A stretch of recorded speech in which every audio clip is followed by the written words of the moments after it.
Hello hello, j'espère que tu vas bien. On se retrouve aujourd'hui pour une nouvelle petite vidéo et ce sera une chronique. Comme je l'ai dit, hein, les chroniques maintenant, ça revient assez souvent. Du coup, aujourd'hui je vais te parler, tu as dû voir dans le titre, de Grisha, le tome 3 de Elec Bardugo, publié chez Milan.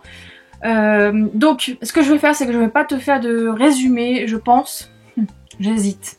Je pense que je vais te mettre du coup là vite fait maintenant en vidéo le résumé du tome 1, comme ça tu pourras voir et le lire d'ailleurs si tu peux faire pause sur la vidéo. En fait, comment dire, je veux pas trop te spoil en fait, c'est ça le problème. Mais alors je vais essayer. Et Bus, tu me laisses faire la vidéo s'il te plaît? Il veut papoter.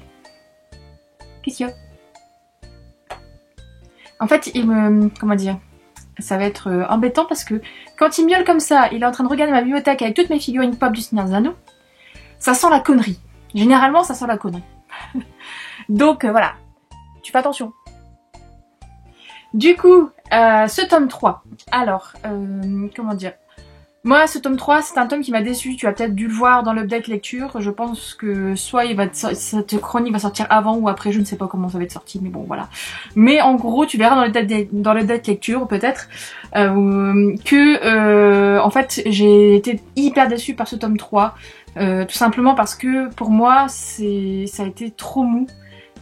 Et ça a avancé mais voilà doucement, et ça faisait vraiment dents de scie mais toutes minimes quoi, des petites en gros il y avait des petits pics de rebondissement, et en gros en fait ça retombait comme un soufflet 2 pages plus tard quoi, et j'ai trouvé ça trop dommage parce que la fin du tome 2 était juste ouf. Je m'attendais à une suite de dingue parce que je m'étais dit ben voilà, vu comment se termine le tome 2, le tome 3 ça va être juste fou, et pour finir tout ne s'est pas passé comme je l'avais espéré, comme je le voulais, et voilà, déjà ça. En plus de ça, tu as le, comment dire, la fin qui m'a un peu déçue aussi.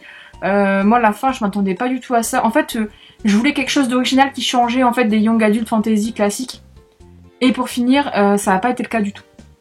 Voilà, pour moi c'est trop simple, trop ce qu'on peut voir. Voilà.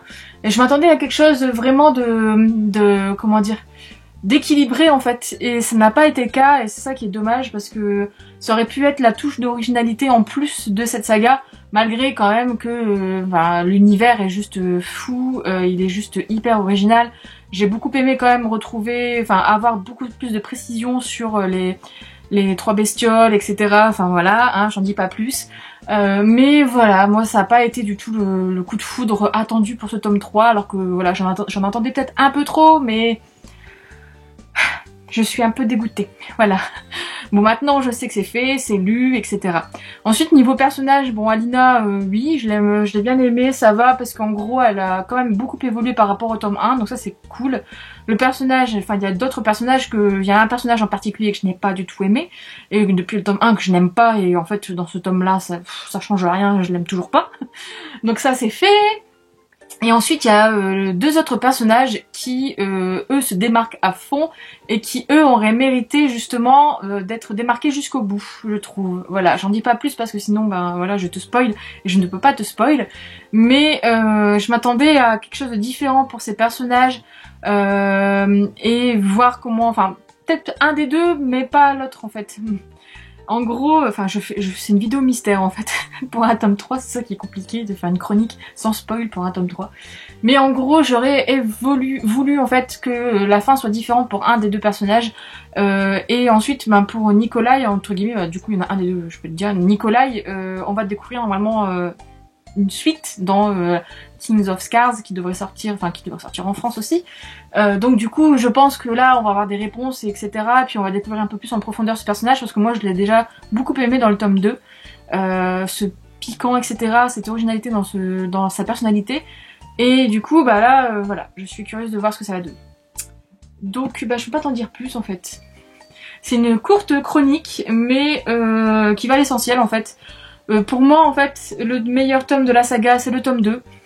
Voilà, le tome 1 introduit beaucoup l'univers, même s'il est génial, même si la fin se termine très bien. Le tome 2 est juste super, même la partie qui est un peu plus longue au milieu, Moi je l'ai trouvée hyper intéressante. Et ce tome 3 pour moi, ben ça n'a pas du tout été le cas, et pour moi c'est le moins bon de la saga. En fait, parce que bah c'est trop linéaire, et on est trop reposé sur certains acquis, etc.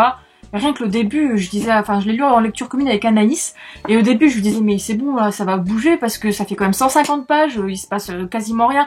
En fait, le peu qui se passait, ça retombait dans une routine juste après, et donc voilà, c'est ce qui fait que ça n'a pas été une bonne lecture pour moi.